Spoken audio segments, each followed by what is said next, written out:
Ang video na ito mga kaubayan ay ako po'y kakain na, pero bago ako kakain, ibibideo ko lamang po ito. Ito po yung lato o arrosip mga kaubayan. Yung wild to, hindi po inaalagaan.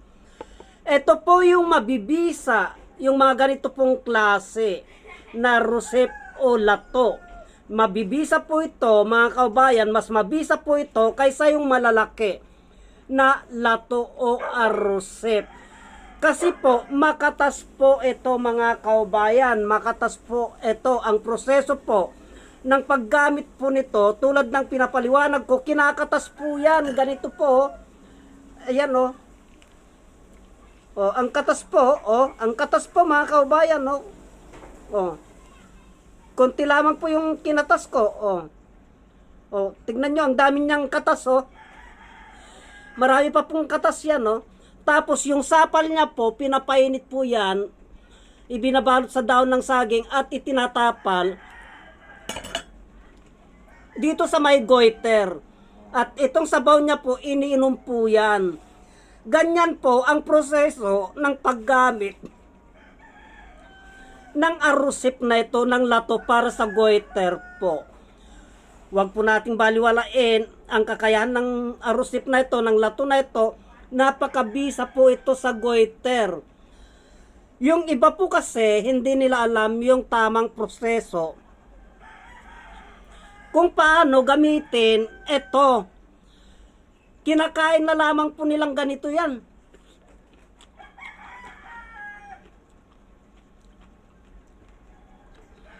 Kahit araw-gabi ka pong kumain ng ganito,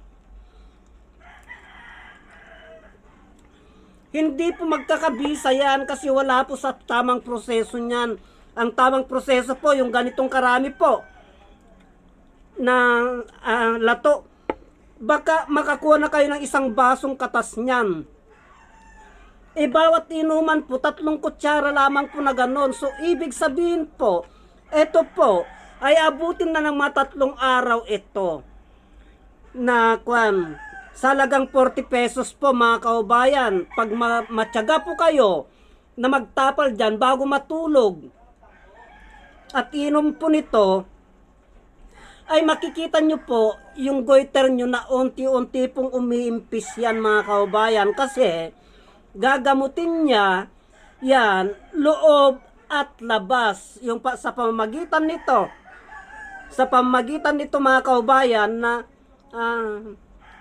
itong sapal nito naiihaw mo sa apoy.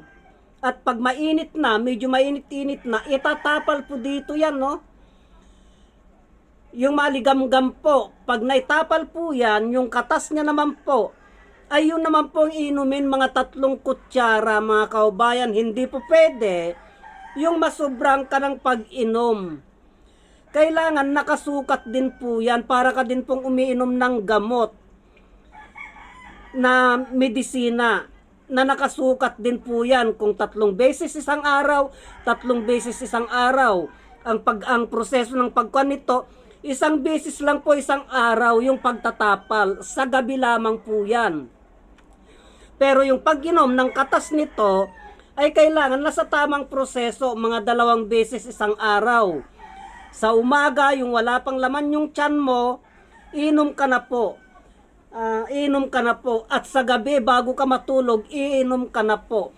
Ganun po ang proseso ng mapaggamit ng ganito, ng lato na ganito, ng arrosip yan. Mabisa po ito pag nasa tamang proseso po yan mga kaubayan. Kasi kung hindi po natin ilagay sa tamang proseso yan, ay wala po tayong maantay na resulta niyan, nabisa niyan. Magsisilbing ulam lamang po yan. Magsisilbing sahog lamang po ng kanin na ikakain lamang po natin yan. At hindi po magsisilbing isang uri ng halamang gamot. Ganyan po mga kaubayan ang tamang proseso ng paggamit nito. 2 klase po ang lato na yung inaalagaan, yung medyo malalaki. Inaalagaan po yon. Pero ito po ay yung wild po sa karagatan yan, yung kusang tumutubo po yan. Ito, mas mabisa po ito kaysa yung inaalagaan, mga kaubayan, kasi mas makatas po ito kung inyo pong susurin maigi. Pagpisil nyo na ganyan, itong butil niya o kusang pumuputok ko, bawat butil niya nagkakatas, o ayan o. Yan po ang gumagamot, mga kaubayan. Sana po ay nasundan ninyo yung paliwanag ko, mga kaubayan. Tuwing mag-ulam po ako ng lato, ibibideo ko po yan at paulit-ulit ko pong ipaliwanag yan. Hanggang dito na lamang po at marami pong salamat.